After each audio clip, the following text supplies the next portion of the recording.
কেন আমার হাদিস সাহেব না কইলে আমি রাগ হয়ে যাব?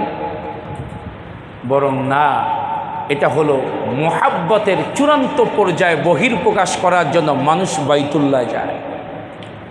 কোথায় যায়? বাইতুল্লাহ যায়। আল্লাহ পাক ডাক দিয়ে বলেন, ওয়ালিল্লাহি আলান নাসি হিজ্জুল বাইতি মান ইসতাতাআ ইলাইহি সাবিলা ওয়া মান কাফারা ফাইন্নাল্লাহা গনিয়্যুন আনিল আলামিন। রব্বুল আলামিন ডাক দিয়ে বলে, ওই ঘর পর্যন্ত যাওয়ার যাদের সামর্থ্য আছে তোমরা হজ করার জন্য প্রস্তুতি গ্রহণ করে দাও। রব্বুল আলামিন ইব্রাহিম আলাইহিস সালাতু ওয়াস সালামকে বলল, আমার ঘরকে নির্মাণ করো।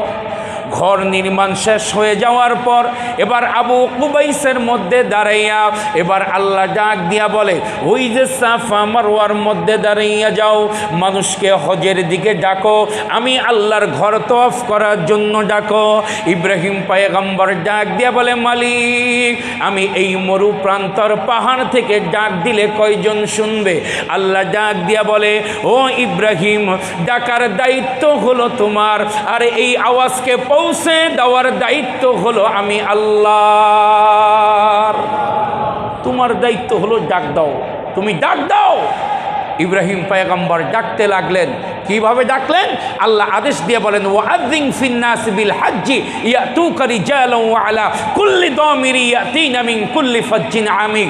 তুমি ডাক দাও, দেখবা এই রকম ভাবে এলোমেলো চুল, শরীরের মধ্যে এই রকম ভাবে ময়লা পোশাক নিয়া, দুর্বল হইয়া এই রকম ভাবে সওয়ারির উপর সাওয়ার হইয়া দেখবা এই ঘরের মধ্যে আসবে। ওই মুহূর্তের মধ্যে যখন ইব্রাহিম আলাইহিস সালাতু ওয়াস সালাম ডাক দিয়েছিলেন, ওই আওয়াজকে আল্লাহ রব্বুল আলামিন এই রকমভাবে পৌঁছে দিছে যে মায়ের গর্ভের মধ্যে যারা ছিল সেইখানেও পৌঁছে দিছে, এই রকম রূহের জগতে যারা ছিল ওইখানেও পৌঁছে দিছে, পৃথিবীর মধ্যে আনেওয়ালা যত মানুষ ছিল সকালের কানের মধ্যে পৌঁছে দিছে। ওই মুহূর্তে যারা বলেছিল লাব্বাইক আল্লাহুম্মা লাব্বাইক লাব্বাইক লা শারীকা লাক লাব্বাইক ইন্নাল হামদা ওয়ান নি'মাতা লাকা ওয়াল মুলক লা শারীকা লাক, ওই মুহূর্তের মধ্যে যারা লাব্বাইক বলেছিল, আল্লাহ রাসূল বলেন একদিন না একদিন আল্লাহ তাদেরকে অবশ্যই মক্কা মদিনায় পৌঁছে দিবেন। আজকের একদিন আগের পত্রিকার খবর, এক লোক গরিব মানুষ গাছ লাগাইছিলেন, গাছ যে এই গাছ বড় হবে আমি বিক্রি করে হজে যাব। ওই লোক ব্যক্ত করে, আমি প্রত্যেক দিন রাতের বেলা সবাই ঘুমিয়ে গেলে আমি গাছগুলি ধইরা কানতাম আর কইতাম, ও গাছ তুই তাড়াতাড়ি বড় হ, ও আল্লাহ বড় করে দাও, বিক্রি করে আমি হজে যাব। এই বছর আল্লাহ পাক তাকে হজে যাওয়ার জন্য তৌফিক দান করছেন। এই জন্য পাগলামি দরকার, মোহাব্বত দরকার। মোহাব্বত কেন? আমি মক্কায় যাবো, নামের আগে হাজি লাগামো, মার্কেট করুম, এমনও হাজি আছে হজ করছে আর হজই হয় নাই, আছে না নাই?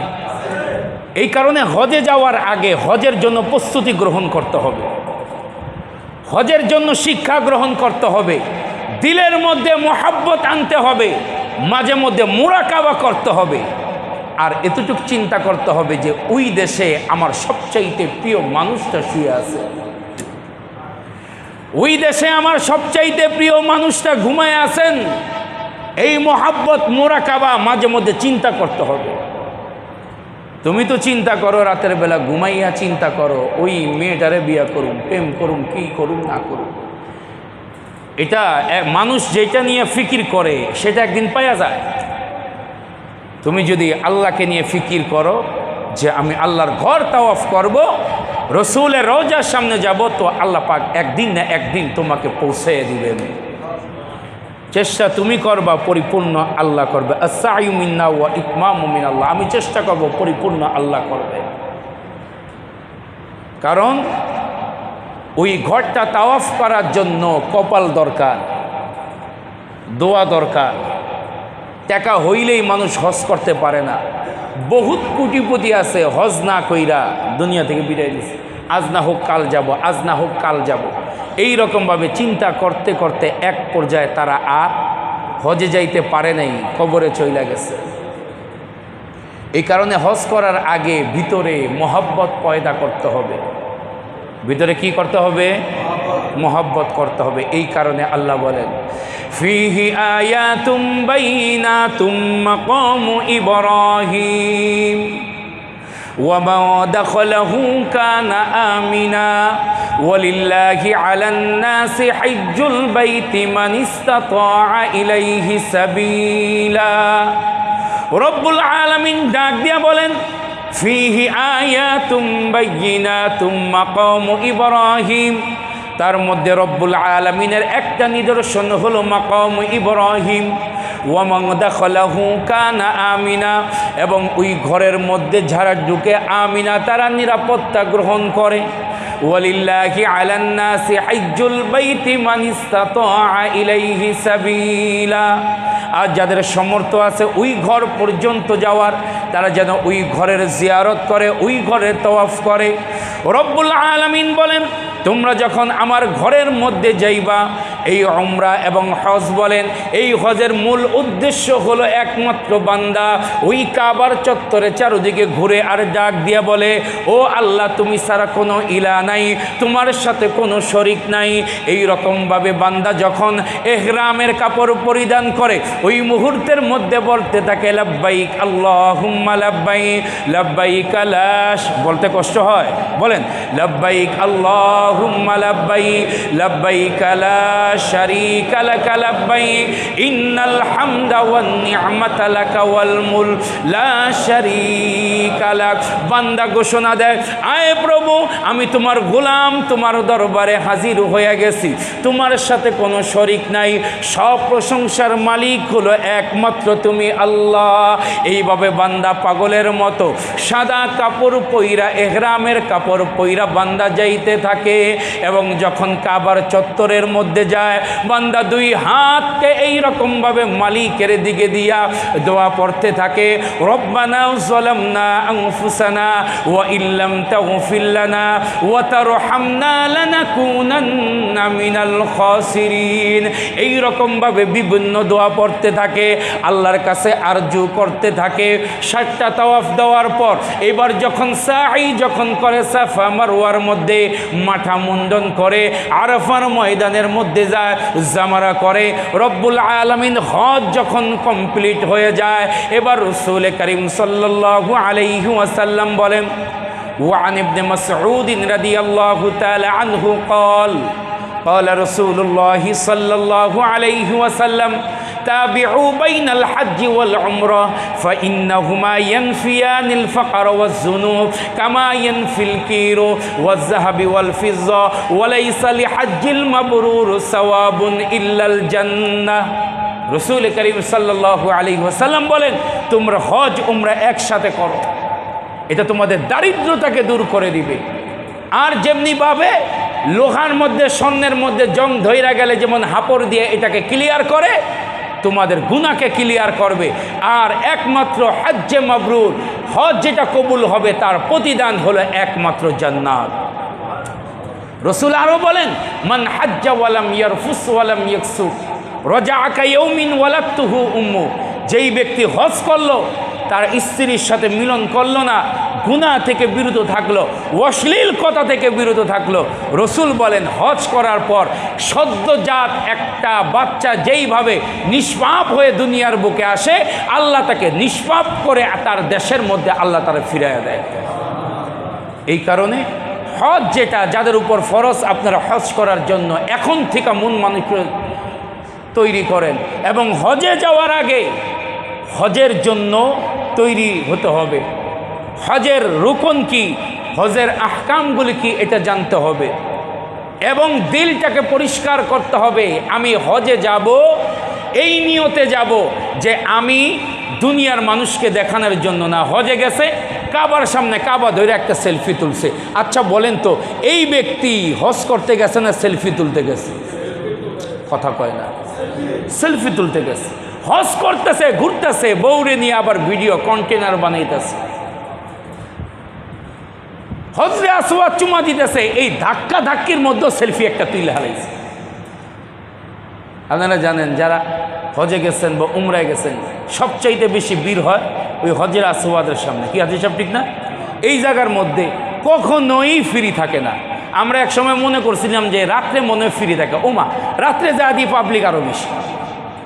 আর আমরা বাঙালি মানুষ, আঙ্গত দুর্বল শরীর, ধাক্কা ধাক্কির মধ্যে আমরা এক্সপার্ট না। কথা বুঝেন নাই?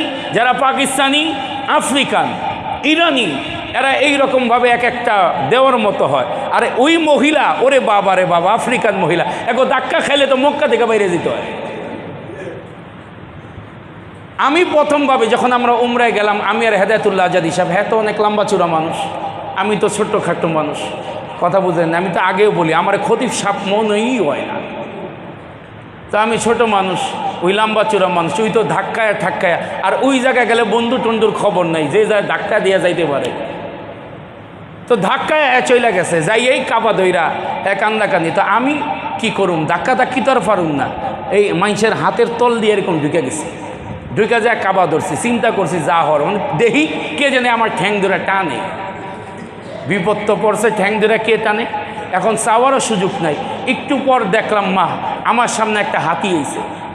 তো আমি কই হাতি হোক আর যা হোক, কাবাজে ধরছি, যতক্ষণ পর্যন্ত দোয়া শেষ না হইব মাইরা আলাইলেও খুলতাম না। যাক বাইরে হয়েছে। তো ওই দিন আবার আজাদি সাহেব ধাক্কায় ঠাক্কায় যায় হজরে আসওয়াদ চুমু দিয়ে ফেলছে। আমি আর পারি নাই, 2 দিন পর্যন্ত পারি নাই। কইতাছে দোস্ত আমি কি হজরে আসওয়াদকে একটু চুমা দিতে পারুন না?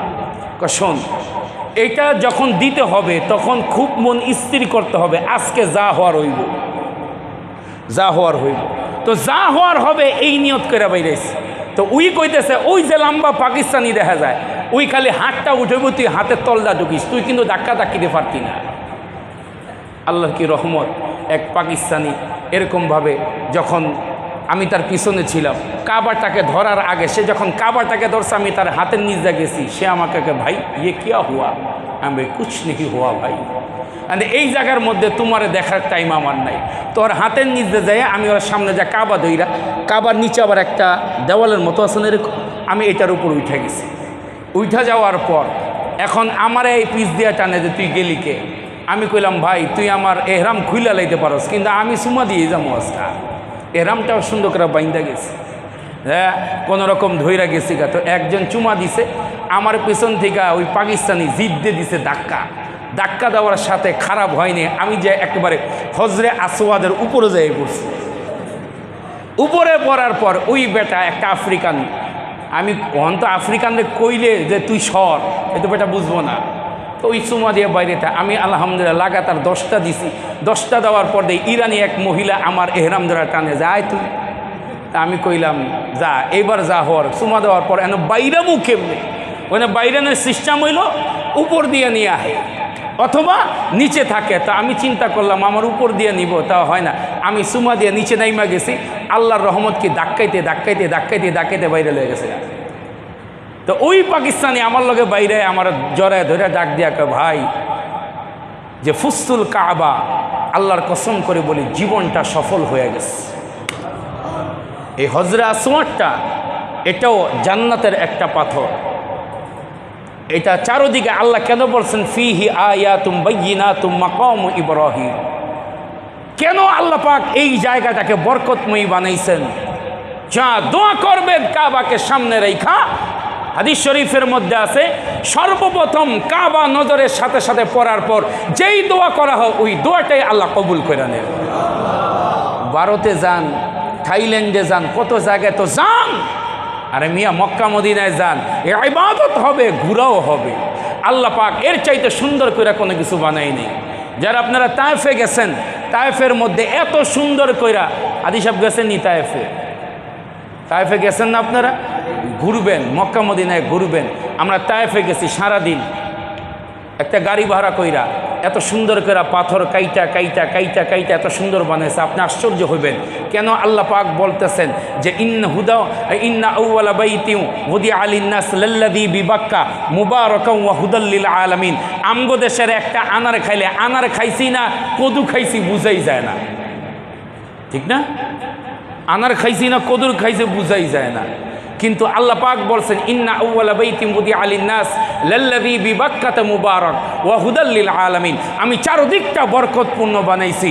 সেই এত হাজার ফিট উপরে তায়েফ, ওই তায়েফের উপর আপনার ফল উৎপাদন হয়, ফল হইতাছে, ওই ফল এত মজা আপনি আশ্চর্য হয়ে যাবেন কেন আল্লাহ। আর মক্কা মদিনার মধ্যে কোনো জিনিসের অভাব নাই, যেটা বাংলাদেশে না, এটা মক্কা মদিনা কোনো জিনিসের অভাব নেই। মাছের মার্কেটে যাবেন, মাছের অভাব নাই, ফলের মার্কেটে যাবেন, ফলের অভাব নাই। সব কিছু আল্লাহ পাক ওই জায়গার মধ্যে দান করছে। আর সবচাইতে বড় বিষয় যেটা হলো, সেটা হলো মদিনার মধ্যে যখন আপনি ঢুকতে যাবেন, তখন আপনার হৃদয়ের মধ্যে যেই একটা আনন্দ জোয়ার বসবে, যা দুনিয়ার কোনো মানুষকে বোঝানো যাবে না। মদিনার সবুজ গম্বুজ যখন দেখবেন, তো এতদিন শুধু রসুলের নাম শুনছেন, আরে আমার রসুল ওই সবুজ গম্বুজের নিচেই তো ঘুমাইতো, শাহিত আছে। আমি দেখছি অনেক আশেক রসুলকে সারা রাত রসুলের সামনে দাঁড়াইয়া দুরূদ পড়তে পড়তে কাটাইয়া দিছে। ওই জায়গার মধ্যে যাওয়ার কত বড় শান্তি, ওই রসুলের দরবারে গিয়া সালাম দেওয়ার মধ্যে কত শান্তি, এটা পৃথিবীর কোনো মানুষকে বোঝানো যাবে না, কোনো মানুষকে বোঝানো যাবে না। এই কারণে নিয়ত করেন যে আল্লাহ যদি তৌফিক দান করেন, ইনশাল্লাহ আল্লাহ পাক যেন আমাদেরকে মক্কা মদিনা পর্যন্ত পৌঁছায় দেন।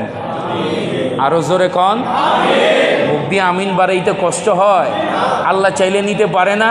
দিল থেকে আমিনটা বাইরে হলে হতে পারে আল্লাহ পাক কবুল করে নিতে পারে। বলেন আমিন। আল্লাহ আমাদের সকলকে মক্কা মদিনা যাওয়া পর্যন্ত তৌফিক দান করুক। ওয়া আখিরু দাওয়ানা আনিল হামদুলিল্লাহি রাব্বিল আলামিন।